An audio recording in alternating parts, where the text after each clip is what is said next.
बैठ जाए, शायद बैठ जाए, बैठ जाए। The next speaker is Narayan भाई जे राठवा। राठवा जी।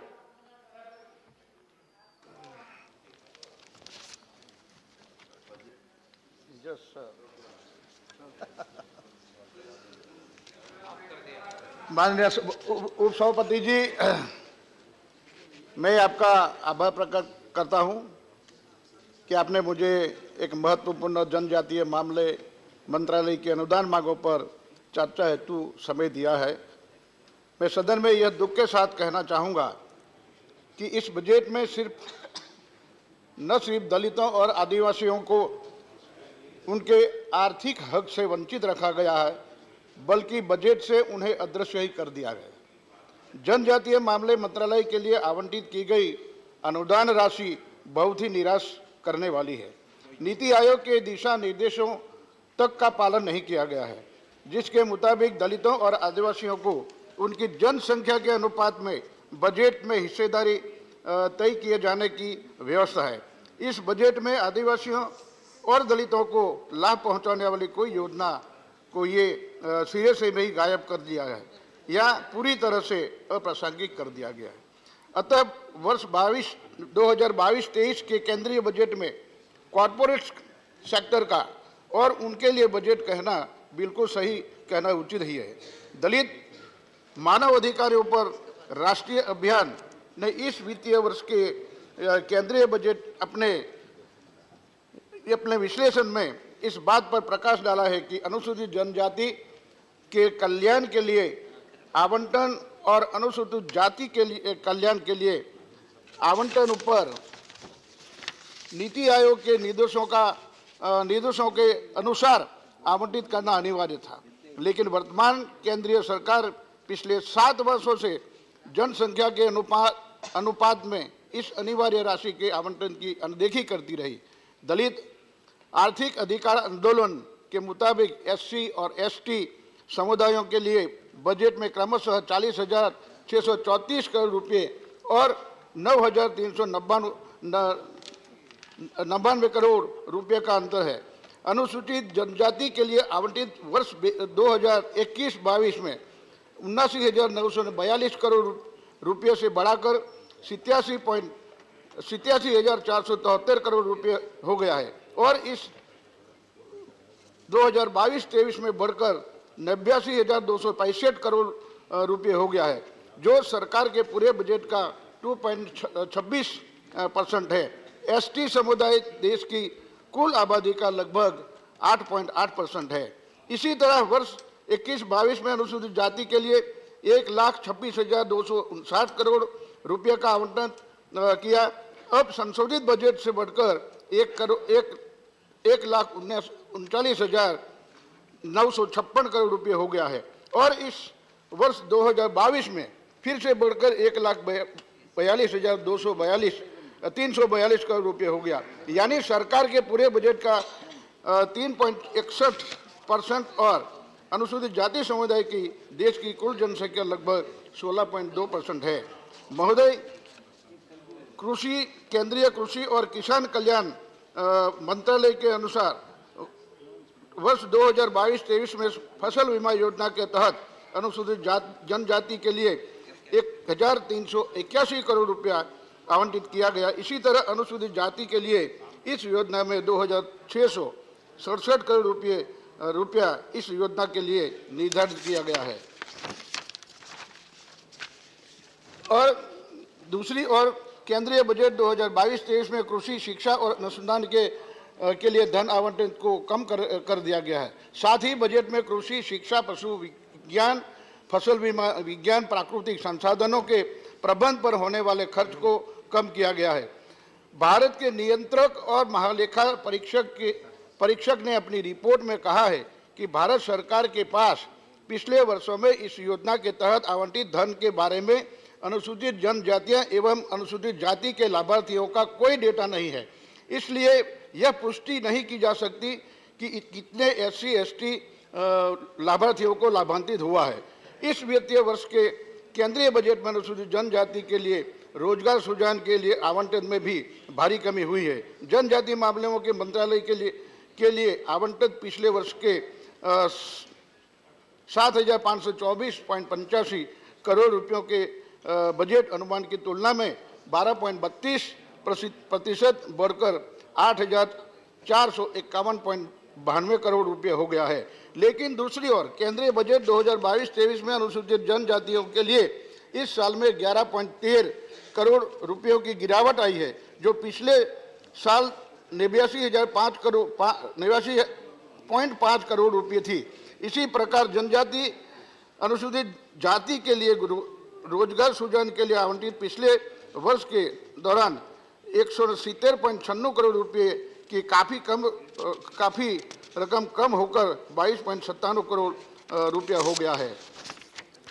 यह दुख की बात है कि अनुसूचित जनजातियों के लिए श्रम कल्याण योजना ने इसी वित्त वर्ष में 12.9 करोड़ रुपये से घटाकर 10.66 करोड़ रुपया किया है।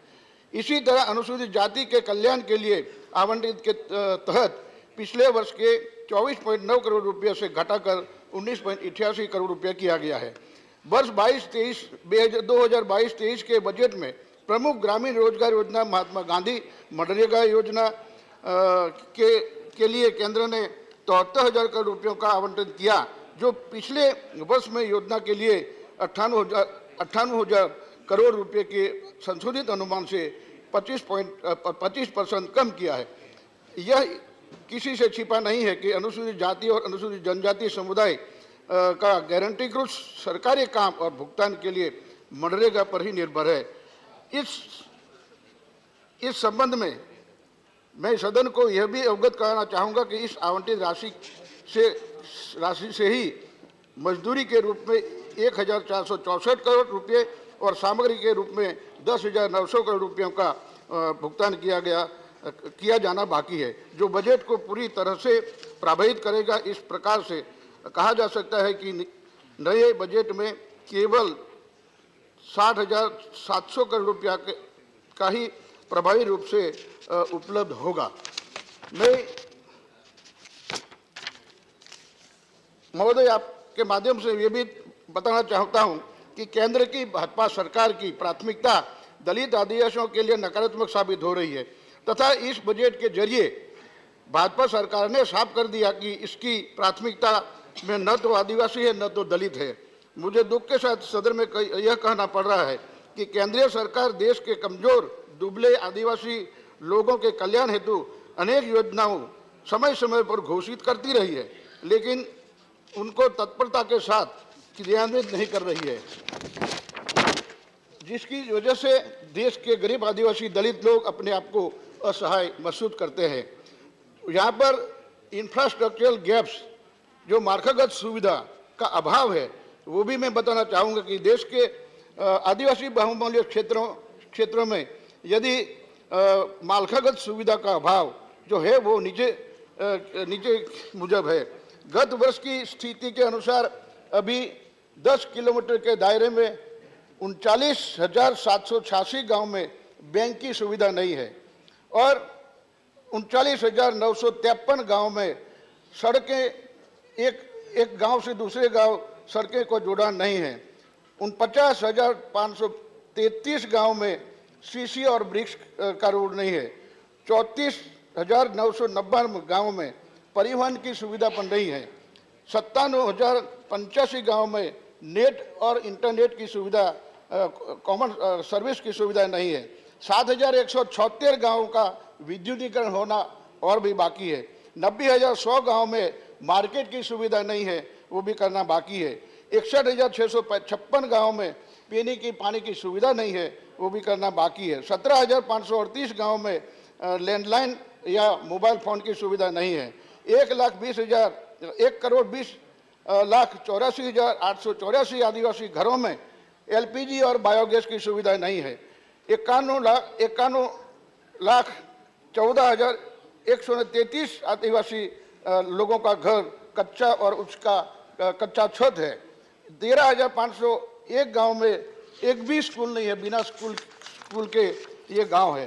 तो महोदय आपके माध्यम से मैं ये भी बताना चाहता हूँ 28,031 गाँव में 10 किलोमीटर के दायरे में दवाखाना स्वास्थ्य की सुविधा नहीं है। 42,412 गाँव में 10 किलोमीटर के दायरे में वेटरनरी क्लिनिक भी नहीं है। 58,063 गाँव में ड्रेनेज की सिस्टम नहीं है। ऐसा बहुत देश के अंदर गांव ऐसे हैं जहां पर सुविधा का अभाव है। मैं ये बताना चाहता हूं आपके माध्यम से, एकलव्य मॉडल स्कूल, अभी साहब बता रहे थे हमारे पूर्व वक्ता, एकलव्य मॉडल स्कूल चालू किया, लेकिन मॉडल स्कूल के अंदर जो क्वालिफाइड टीचर होना चाहिए वो टीचर्स नहीं मिलते हैं। वहाँ पर chemistry, physics, biology, English, science ऐसे सब्जेक्ट वाइज टीचर वहाँ पर स्कूलों में उपलब्ध नहीं है। और 35,000 40,000 करोड़ की बड़ी बड़ी एकलव्य विद्यालय, नवोदय विद्यालय ऐसी वहाँ पर स्कूलें बांध दी है, लेकिन उसके अंदर बच्चों को पढ़ाने के लिए स्टाफ नहीं है। सबको शिक्षा, अच्छी शिक्षा के नाम पे और अलग अलग जगहों पे, हमारे खास करके ट्राइबल एरिया में जहाँ पर ये मॉडल स्कूल है, एक एकलव्य विद्यालय है, वहाँ पर टीचर्स की कमी है और उसकी वजह से उसको थोड़ा पढ़ाने में दिक्कत आती है। और उसके साथ साथ जो भी वहाँ पर प्राथमिक जो स्टेट गवर्नमेंट स्कूल चलाती है, तो स्टेट गवर्नमेंट की स्कूलों में भी उसका मकान बहुत जर्जरित है और उसके अंदर जो सुविधा होना चाहिए ये सुविधा वहाँ पर नहीं है। जो टीचर्स, उसको स्पोर्ट्स की अभी बात हो रही थी, तो स्पोर्ट्स के टीचर्स भी वहाँ पर नहीं है, ड्राइंग के टीचर भी नहीं है। आप लोग बोलते हैं कि खेले गुजरात और जिससे गुजरात, लेकिन वहाँ पर पढ़ाने वाले कोई एक्सपर्ट टीचर्स नहीं है, तो ये कुछ हो सकता नहीं है। तो मैं समझता हूँ इसी तरह से जो भी सुविधा आदिवासी एरिया में मिलना चाहिए वो नहीं मिल रहा है। और उसके साथ साथ हॉस्पिटल गांव में देखते हैं तो हॉस्पिटलों के अंदर स्टाफ, सिस्टर्स नहीं है, डॉक्टर्स नहीं है, और उसका जो विभागवार पीडियाट्रिशियन है, एमडी मेडिसिन डॉक्टर नहीं है, उसके बाद सर्जन नहीं है, एनेस्थेटिक नहीं है। तो ऐसी बातों में बताना चाहूँगा कि ये पूरा जनजाति मंत्रालय है, तो जनजाति मंत्रालय मोस्टली जंगलों में, पहाड़ों में रहने वाले लोगों को गांव होता है, और वो लोगों के गांव में जो भी स्वास्थ्य की सुविधा देना है वो सुविधा मिल नहीं रही है। जो एरीगेशन करना है तो आदिवासी विस्तार के लोगों को एरीगेशन की भी कमी है। वहाँ पर जो हमारी सरदार सरोवर डैम, नर्मदा डैम बोलते हैं, उसकी मेन कैनाल गुजरात से राजस्थान के गांव में और सौराष्ट्र के अंदर पानी जाता है। तो मैं ऐसा बताना चाहता हूं कि हमारे किनारे पे रहते आदिवासी लोग हैं, उसको लिफ्ट इरिगेशन करके वहां पर पानी देना चाहिए। तो हमारे गांव में से कैनाल जाती है, लेकिन कैनाल के आसपास रहने वाले जो खेडूत लोग हैं उसको सिंचाई का पानी, इरिगेशन का पानी नहीं मिलता है। और उसके साथ साथ अभी वहाँ पर एक दूसरा प्रॉब्लम होता है, जो भी सिंचाई डैम बनता है आदिवासी लोगों की जमीन जाती है और आदिवासी लोग बेघर होते हैं, उसके लोगों को सुविधा नहीं मिल रही है। अभी फाइनेंस मिनिस्टर ने घोषणा किया कि वहाँ पर गुजरात में वघई रिवर लिंक प्रोजेक्ट की घोषणा कर दिया और वहाँ पर डांग के अंदर हंगामा चल रहा है। वो किसको नुकसान होने वाला है? आदिवासी लोगों को नुकसान होने वाला है, वहाँ उसको फायदा नहीं हो रहा है। अभी भी हेजिटेशन चल रहा है और ये वघई रिवर लिंक प्रोजेक्ट को कैंसिल करने के लिए बता रहे हैं।